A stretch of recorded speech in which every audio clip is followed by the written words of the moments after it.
अस्सलाम वालेकुम। Welcome to Uzma TV.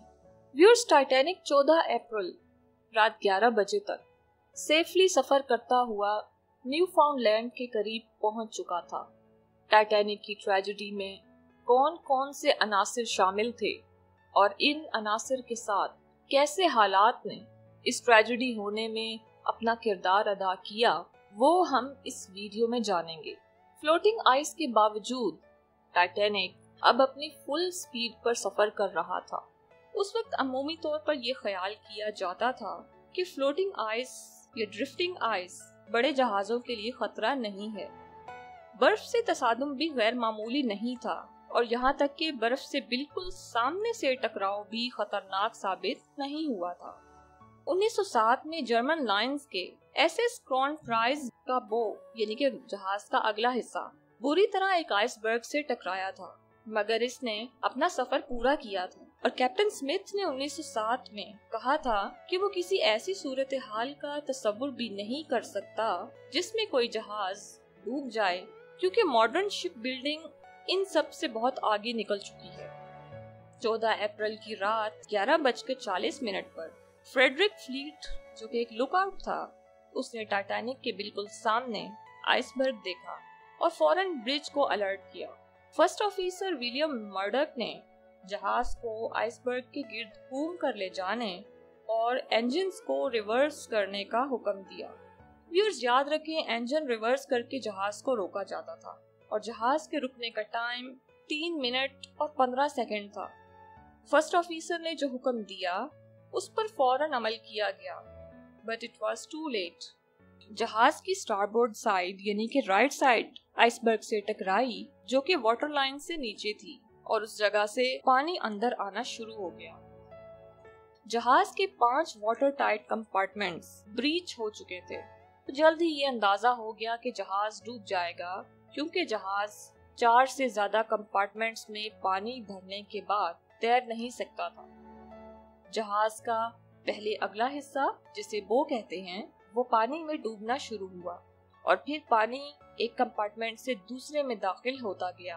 Titanic पर सवार अफराद ऐसी हंगामी सूरत हाल के लिए तैयार नहीं थे।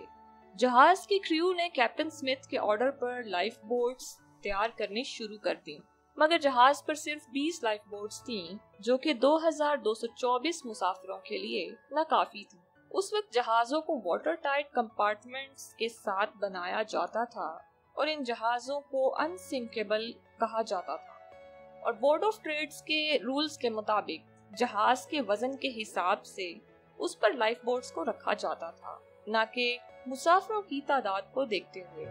यानी कि अगर एक जहाज 10,000 टन से ज्यादा वजनी है तो वो 16 लाइफ बोट्स कैरी कर सकता है, जिनमें 990 की कैपेसिटी होती थी। इसके अलावा उन वक्तों में लाइफ बोट्स को डूबते हुए जहाज से मुसाफिर उठाकर रेस्क्यू शिप तक लाने के लिए इस्तेमाल किया जाता था।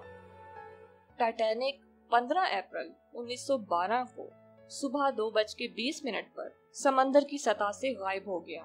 पहले जहाज का अगला हिस्सा पानी में डूबा और फिर जहाज का बोट डेक भी पानी में डूबना शुरू हो गया और जहाज का पिछला हिस्सा पानी में बिल्कुल वर्टिकल एंगल पर सीधा खड़ा हो गया। और अभी तक बहुत से मुसाफिर जहाज के पिछले हिस्से की रेलिंग्स पर मौजूद थे और खुद को बचाने की कोशिश कर रहे थे, मगर लाइफ बोट्स नहीं थीं। और फिर देखते ही देखते पिछला हिस्सा भी पानी में चला गया और 1500 से ज्यादा लोगों को अपने साथ ले गया। जहाज तो डूब गया, मगर अपने पीछे एक मिस्ट्री छोड़ गया। जहाज डूबने के बाद बहुत सी इंक्वायरियां हुई और इनमें सामने आने वाले फैक्ट्स ने मजीद सवालों को जन्म दिया, जो कि आपके इल्म में नहीं होंगे। हम इन पर 1 बाय 1 बात करेंगे। सबसे पहले लाइफ बोट्स की बात कर लेते हैं। जनवरी 1910 में टाइटैनिक की लॉन्च डेट से 2 साल पहले इज़मे की अपने चीफ डिजाइनर अलेक्जेंडर कार्लिसल से मुलाकात हुई। इस मीटिंग में जहाज के डिजाइन पर बात हुई और इसमें हुए फैसले जहाज के स्ट्रक्चर पर कॉम्प्रोमाइज कर गए। ब्रूस इज़मे चाहता था कि जहाज का स्टेयरकेस बहुत ग्रैंड हो, जैसे कि मैंने आपको बताया था कि जहाज का स्टेयरकेस बहुत ग्रैंड था और इसका नाम ग्रैंड स्टेयरकेस रखा गया था। इस मकसद के लिए बल्क हेड्स की लंबाई कम कर दी गई। बल्क हेड वो वाटर टाइट कंपार्टमेंट्स थे जो जहाज को अनसिंकेबल बनाते थे। स्टेयरकेस की वजह से इन बल्क हेड्स की लंबाई कम कर दी गई। जहाज के दरमियाने हिस्से के बल्क हेड्स जो कि पहले डी डेक तक आने थे, इन्हें स्टेयरकेस की वजह से कम कर दिया गया, जो कि अब ई डेक तक आ रहे थे। ये वाटर टाइट कंपार्टमेंट्स या बल्क हेड्स तीन इतराफ से तो वाटरप्रूफ थे, लेकिन ऊपर से सील नहीं थे, बल्कि ऊपर से ओपन थे। मतलब अगर पानी किसी भी तरह जहाज में दाखिल हो जाता तो इनकी तीन साइड्स तो काम करती थी, मगर पानी एक कंपार्टमेंट को भरकर दूसरे में और फिर तीसरे में जा सकता था। और वाटर टाइट कंपार्टमेंट्स की ऊंचाई जहाज के बाहर से वाटर लाइन से 10 फुट ऊपर थी। इसमें का दूसरा डिसीजन ये था कि बोट डेक जहाँ पर बोट्स रखी जाती हैं बहुत ज्यादा भरा हुआ नहीं होना चाहिए, क्योंकि लोग बोट डेक पर बोट्स को देखने के लिए पे नहीं करते। इसमें का इशारा फर्स्ट क्लास की तरफ था। चीफ डिजाइनर ने बताया कि अगर बोर्ड ऑफ ट्रेड की तरफ से इजाफे का कहा जाता है तो 48 लाइफ बोट्स काफी होंगी, लेकिन इसमें ने इसको सीरियस नहीं लिया और 48 लाइफ बोट्स की बजाय 16 पर इक्तफा किया। ये इस वजह से भी था, बोर्ड ऑफ ट्रेड के इंस्पेक्टर मिस्टर फ्रांसिस ने भी 16 लाइफ बोट्स को अप्रूव कर दिया था। जिस वक्त इसमें अपने चीफ डिजाइनर के साथ टाइटैनिक के डिजाइन फाइनल कर रहा था, बिल्कुल उसी वक्त मार्च 1910 में ग्रीनलैंड में 2000 मील दूर 10,000 साल पुराना ग्लेशियर टूटकर समंदर का हिस्सा बन गया। ये बर्फ का एक बहुत बड़ा हिस्सा था जो कि एक आइसबर्ग बन गया। ये उन 40,000 आइसबर्ग्स में से एक था जो कि हर साल ग्रीनलैंड के साहिल पर पैदा होते थे। एक महीने बाद इस नए पैदा हुए आइसबर्ग ने अपना सफर करना शुरू किया, जो कि 2 साल पे मुहित था। इस आइसबर्ग ने बैफिन बे तक जाकर आगे न्यूफाउंडलैंड तक पहुंचना था, मगर इसकी सर्वाइवल के चांसेस कम थे, क्योंकि हर साल ग्रीनलैंड से कई हजार आइसबर्ग्स टूटकर समंदर में गिरते थे और ये आइसबर्ग समंदर की सतह पर तैरते हुए न्यूफाउंडलैंड तक आते थे। इनमें से सिर्फ 1 से 4% ही ऐसे होते थे जो कि शिपिंग लाइंस में आकर शिप्स के लिए शदीद खतरा पैदा कर सकते थे। इतना लंबा सफर करने के बावजूद ये आइसबर्ग टाइटैनिक से 10 गुना बड़ा था। जिस वक्त ये आइसबर्ग लहरों के साथ तैरता हुआ न्यूफाउंडलैंड की तरफ जा रहा था, उस वक्त बेलफास्ट में टाइटैनिक के हल को तैयार किया जा रहा था। हल मतलब जहाज की बॉडी, जिस पर जहाज का पूरा स्ट्रक्चर बनाया जाता है, जिसे आप जहाज की बेस भी कह सकते हैं।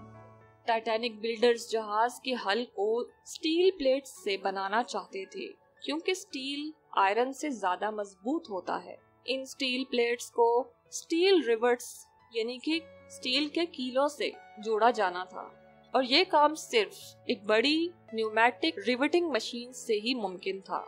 लेकिन ये भारी मशीन जहाज के कर्व्ड एरियाज में इस्तेमाल करना मुश्किल था, इसलिए ये काम हाथों की मदद से किया गया और स्टील रिवर्ट्स की बजाय रॉट आयरन रिवर्ट्स का इस्तेमाल किया गया, क्योंकि इनको हाथ से हथौड़ा इस्तेमाल करके लगाया जा सकता था।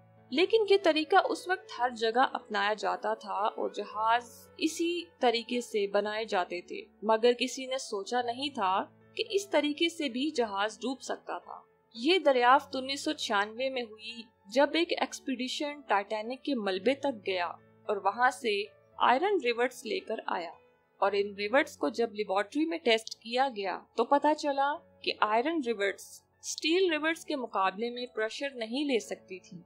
इसलिए जब जहाज आइसबर्ग से टकराया तो बज़ाहिर जहाज के हल पर किसी किस्म का कोई नुकसान, कोई डेंट या किसी किस्म का कोई शुगाफ नहीं पड़ा था, बल्कि रगड़ की वजह से आयरन रिवर्ट्स पानी का प्रेशर बर्दाश्त नहीं कर सकी और स्टील प्लेट्स जो कि इन आयरन रिवर्ट्स की वजह से जुड़ी हुई थी वो ढीली पड़ गईं और पानी वाटर टाइट कंपार्टमेंट्स में दाखिल होना शुरू हो गया।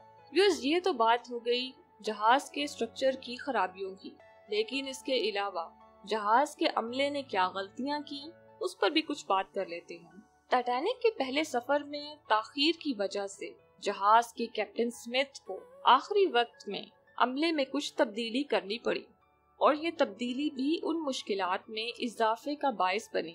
कैप्टन स्मिथ ने ओलंपिक के चीफ ऑफिसर मिस्टर वाइल्ड को टाइटैनिक का चीफ ऑफिसर बना दिया और टाइटैनिक के चीफ ऑफिसर को फर्स्ट और फर्स्ट ऑफिसर को सेकंड ऑफिसर बना दिया और टाइटैनिक के सेकंड ऑफिसर मिस्टर ब्लेयर को ड्रॉप कर दिया गया। मिस्टर ब्लेयर जाते वक्त अपने लॉकर की चाबी वापस करना भूल गए जिसमें बिनोक्यूलर्स रखे हुए थे। ये बिनोक्यूलर्स क्रोज नेस्ट में लुकआउट्स निगरानी के लिए इस्तेमाल करते थे ताकि आगे ड्रिफ्टिंग आइस, आइसबर्ग या कोई भी खतरा है तो फौरन ब्रिज को इत्तला करते थे।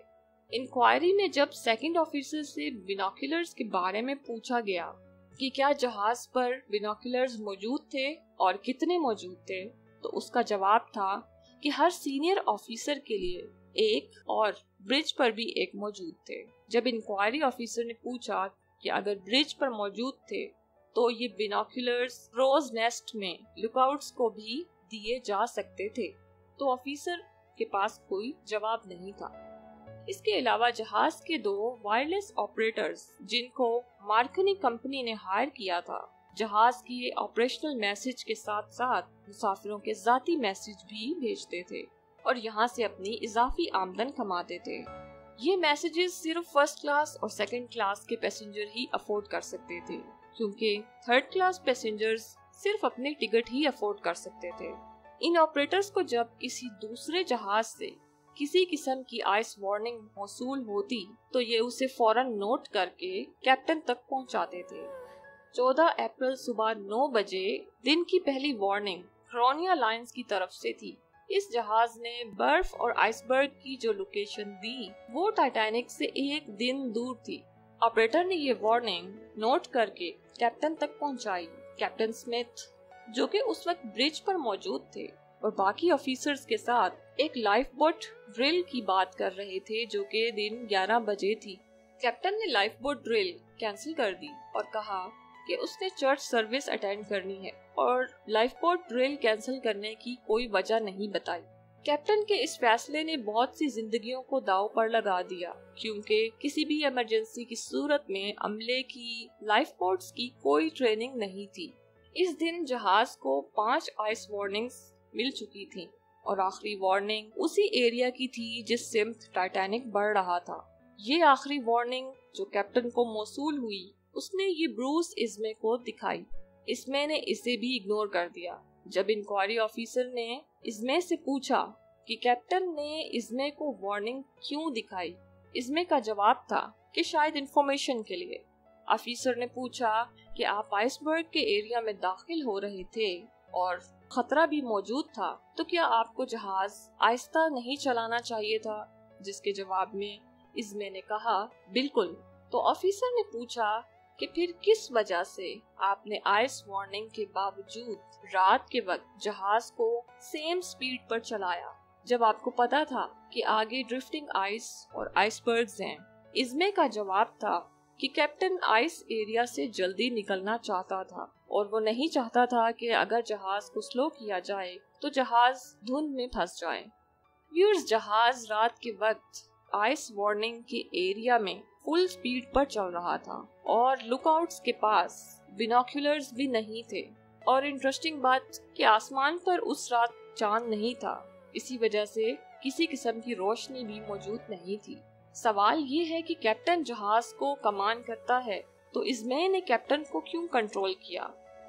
14 अप्रैल 1912 शाम 5:30 बजे टाइटैनिक आइसबर्ग एरिया से दूर एक रूट पर सफर कर रहा था, मगर अब कैप्टन ने रास्ता तब्दील करना था। मगर ये रास्ता तब्दील करने में कैप्टन ने 20 मिनट की ताखीर की और जहाज को 20 मिनट तक उसी रूट पर चलने दिया ताकि जिस एरिया की ये आइस वार्निंग थी उसे क्रॉस कर लिया जाए।